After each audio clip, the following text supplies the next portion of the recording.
वडखळ येथील घरकाम करणाऱ्या महिलेच्या गळ्यातील सोनसाखळी हिसकावणाऱ्या टोळीतील एका आरोपीला वडखळ पोलिसांनी चिपळूण पोलिसांच्या मदतीने अवघ्या 12 तासात अटक करून उल्लेखनीय कामगिरी बजावली आहे। सविस्तर वृत्त असे की वडखळ पोलीस स्टेशन हद्दीत दिनांक 22 जानेवारी रोजी सकाळी 7:15 वाजण्याच्या सुमारास साखळी चोरीची घटना घडली। वडखळ येथे राहणाऱ्या सुलोचना रमेश भालेराव या घरकाम करणाऱ्या महिला नेहमीप्रमाणे आपल्या घरातून कामाच्या ठिकाणी जात होत्या। वडखळ गोवा महामार्गावरील उपकार हॉटेलसमोर रस्ता ओलांडत असताना मोटारसायकलवरून आलेल्या 2 अज्ञात इसमांनी त्यांच्या गळ्यातील सुमारे 10 ग्रॅम वजनाची सोनसाखळी हिसकावून घटनास्थळावरून पळ काढला। या घटनेनंतर भालेराव यांनी वडखळ पोलीस ठाण्यात तक्रार दाखल केली। गुन्ह्याची माहिती मिळताच वडखळ पोलीस स्टेशन आणि स्थानिक गुन्हे शाखेने तात्काळ तपास सुरू केला। आरोपी गोवा महामार्गाच्या दिशेने पळून गेल्याची माहिती मिळाल्यानंतर त्या दिशेने शोध मोहीम राबवण्यात आली।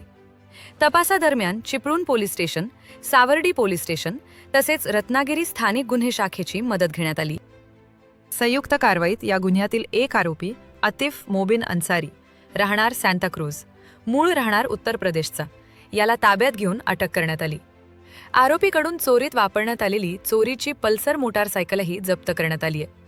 मात्र त्याचा एक साथीदार अद्याप फरार असून त्याचा शोध सुरू आहे। अटक केलेल्या आरोपीवर यापूर्वी तब्बल 47 गुन्हे दाखल असून त्याने 10 वर्षांची शिक्षा भोगल्याची माहिती पोलिसांकडून देण्यात आली। आरोपीला न्यायालयात हजर केले असता 4 दिवसांची पोलीस कोठडी सुनावण्यात आली आहे। या प्रकरणाचा पुढील तपास वडखळ पोलीस स्टेशन आणि स्थानिक गुन्हे शाखेमार्फत सुरू असून पोलीस निरीक्षक संतोष जाधव यांच्या मार्गदर्शनाखाली API Vijay Jadhav, PSI Sanjay Chavan, police शिपाई रामनाथ ठाकूर, भाग्यवान कांबळे, अनिल पाटील, प्रशांत देसाई, रुपेश फोंडे, दिनेश ठेणे करत असून या प्रकरणात आणखी आरोपी सहभागी आहेत का याचा शोध घेतला जात आहे।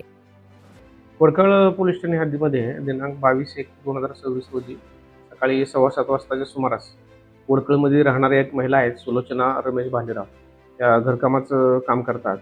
त्या त्यांच्या घरातून कामाच्या ठिकाणी जात असताना वडखळ ते गोवा हायवेवर उपकार हॉटेल आहे, उपकार हॉटेलच्या समोरून रस्ता क्रॉस करत असताना 2 अज्ञात मोटरसायकल स्वाराने त्यांच्या गळ्यातील चेन हिसकावून निघून गेलेले होते। जर गुन्ह्याची माहिती प्राप्त झाल्यानंतर वडखळ पोलीस स्टेशन आणि गुन्हे शाखा यांनी तात्काळ कारवाईला सुरुवात केली। आरोपी गोवा हायवेने पुढे जात असल्याची माहिती मिळाल्यावर आमचे तपास पथक त्या दिशेनं तपास करायला सुरुवात केली। त्यानंतर पुढे आम्ही चिपळूण पोलीस स्टेशन आणि सावर्डी पोलीस स्टेशन आणि रत्नागिरी स्थानिक गुन्हे शाखा यांची मदत घेतली। त्यांच्या मदतीनं सर्वांनी टीमवर्क करून चिपळूण येथून या गुन्ह्यामध्ये चेन खेचणारा एक आरोपी आतिफ मुनीर अन्सारी हा राहणारा सांताक्रूजचा आहे, याला त्या ठिकाणून ताब्यात घेतलं, अटक करण्यात आलेली आहे। आज रोजी त्याला कोर्टामध्ये हजर केलेलं आहे आणि गुन्ह्याचा पुढील तपास आम्ही करत आहे। आपण पाहत आहात शिवतेज समाचार न्यूज चॅनल।